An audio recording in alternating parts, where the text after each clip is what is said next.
Hello everybody, welcome back to another video. Now in this video I will be showing you all the things that I did to fix my Sims 3 game and reduce lag. Now I do stutter in my game, of course it is the Sims 3, but overall I do think I have a buttery smooth experience. Now y'all, there are many guys out there that already tells you the things I'm about to tell you plus more, but as I said before already, I'm going to tell you the things that I did to my game that allows me to play the way that I do. Now for my Mac girlies, oh my gosh, my Mac girlies, please, I don't know how Mac works. I don't know the equivalent to Mac, so just try to follow along as much as you can, and just know in the description there are other guides out there that will hopefully help the Mac girls. Fair warning, I will not explain what every little thing does. You're just gonna have to trust me and put all your faith in me, girl. I got you, okay? In the description I will link the many guides that helped me come up with this video and the things that I will be talking about in this video to help you. And also I'm going into the tutorial assuming that you know how to work a computer and know how to go into files. All you have to do is watch and imitate what I do, and you're gonna have a great time. Step 1, install your game and open it. If you already have the game installed and you already opened it, then you're good, girl. Go on to step 2. However, I will be doing a fresh install just so y'all can follow along smoothly.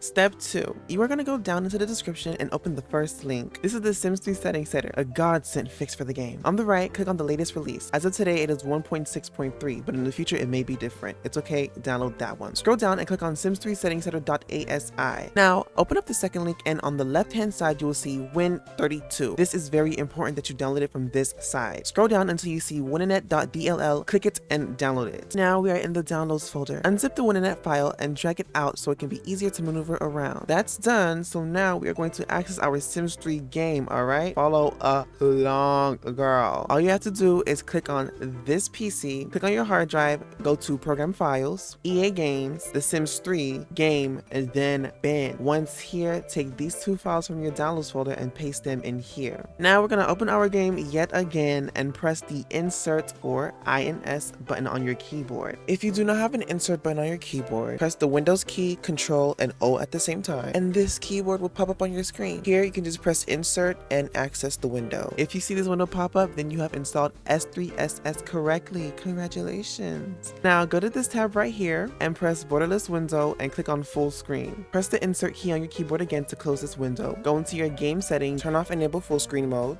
and change the resolution to that of your monitor. Now we are done with step 2. Step 3, click the third link in the description. Now we are going to get the game to recognize your graphics card, okay? On this website, click on Files, then Manual Download twice until you get to this page. Click on Slow Download. Don't worry, it's really fast. Now, go to your downloads folder and unzip the file you just downloaded. Open it up, click More Info, run anyway. Trust me, it's safe. It may or may not prompt you to download this additional software. Go through with it and install it. Now that it's downloaded, reopen up the GPU add-on file and follow my lead. It'll give you so many prompts, just press OK to all, and it'll lead you to this lovely window. All you have to do is press the check mark, and then you are done. Step 4. This part is 100% optional because it does not affect your performance much. It just makes your game look good. In the fourth link of the description, you'll be brought to this website. Scroll all the way down and click the second button that says Full Add-on Support. Open the file and click OK. Click Browse and then locate your Sims 3 game similar to step 2.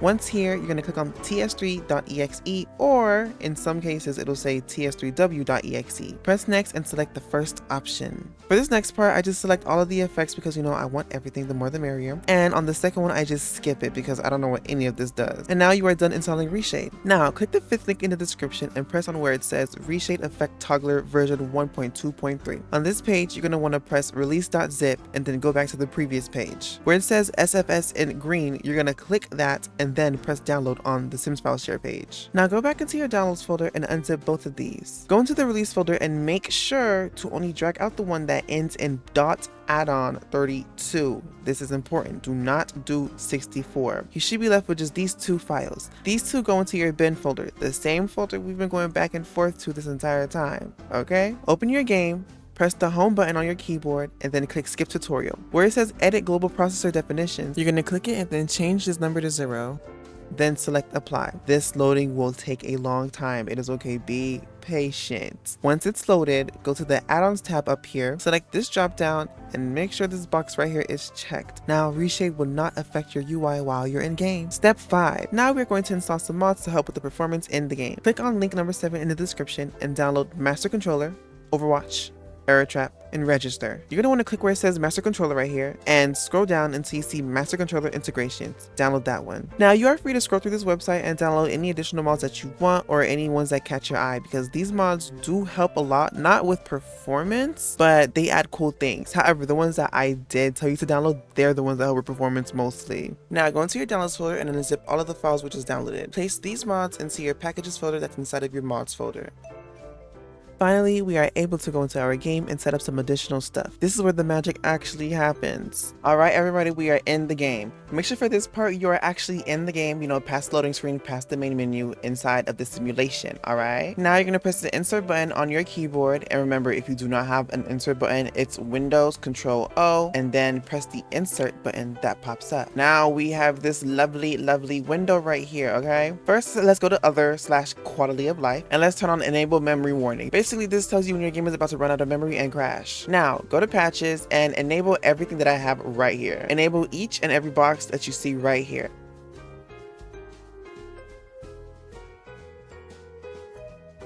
Now, go down to experimental and do the same thing. You're gonna enable everything that I have enabled, okay? Just 1, 2, 3, that's it. Now go back up here where you see smooth patch precise flavor. You can copy my numbers or you can just change it up to whatever you want. Right here where you see 120, I used to run it on 60 FPS, but 120 works amazing. 60, not really much of a difference between 60 and 120. You can do whatever you want, but 30, you will see a notable difference. So I recommend you doing 60 FPS. And when you see tick rate limit, I don't know what this means, but mine is set to 480. This does depend on your PC, so make sure you start off, I'll say small, then get bigger, see which one works best for you, and that's it. Now when you're done, you're gonna go up here where it says file and click save settings. After you've done all that, make sure you restart your game as it says right here. Restart your game and go back into your save. Now that our game has been restarted, I'm gonna show you guys tips and tricks on how I keep my games running as smooth as possible, because as you can see right here, I have everything on high. And yes, right now I have about 6 gigabytes of CC and mods, and I do plan on adding more CC and mods, and my game will still run the same. So here's how my game runs. As you can see, it is quite a bit stuttery, but for the most part it is smooth. This is Sunset Valley. You guys know how many sims are in here. Y'all know how big this world is, and I'm having a great time. This is with everything applied, all the fixes. And as I said already in the beginning of the video, there are other guides that tells you more than what I told you here. Right now, I just gave you the basic building blocks. Just go into the description. I would link other guides down there in the description that you can follow. And they actually go into detail on things you can do to... And they actually go into detail on things you can do to fix your game and get it to running as smooth as this. With the Nraas Mods that I had you install, make sure you locate your town center and click it and press Nraas. Now here are all my Nraas mods, but the one you're going to want to focus on is Nraas Register right here. This mod basically allows you to control the population of your world. So for example, go to animal control, and usually what I do, I turn deer to 1, raccoons to 1.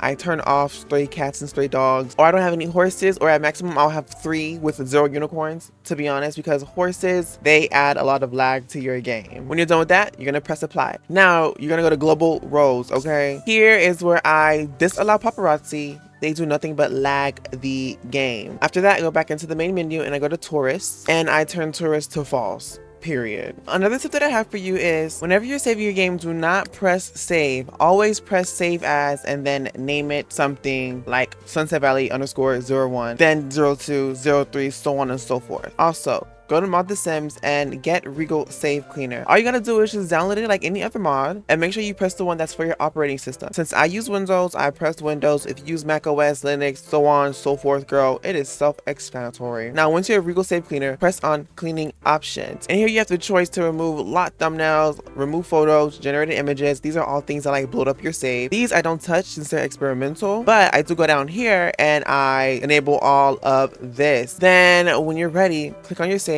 and press start cleaning, and then you will see this. The save has been successfully cleared. Press OK. Now this is for my CC girlies. If you are playing with CC, make sure you merge that CC. There are different CC managers out there that you can use to merge your CC, but I recommend Plumbob Forge. There's also CC Magic, which you can use. I've used this in the past, and there's also S3PE.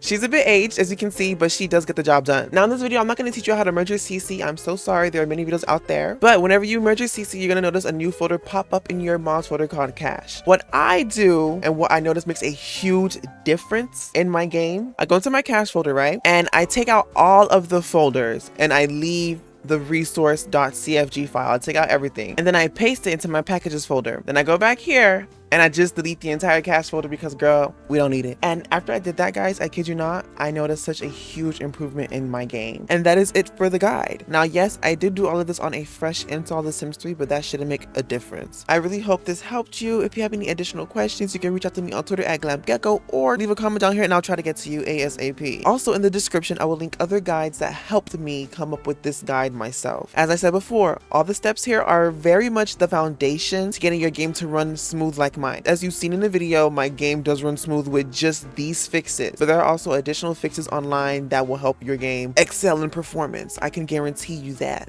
And at the bottom of the description, I will leave a link to my Tumblr featuring my mod list of mods that I use in my game. All right, I hope you have a great time simming. Bye and have a lovely, lovely day.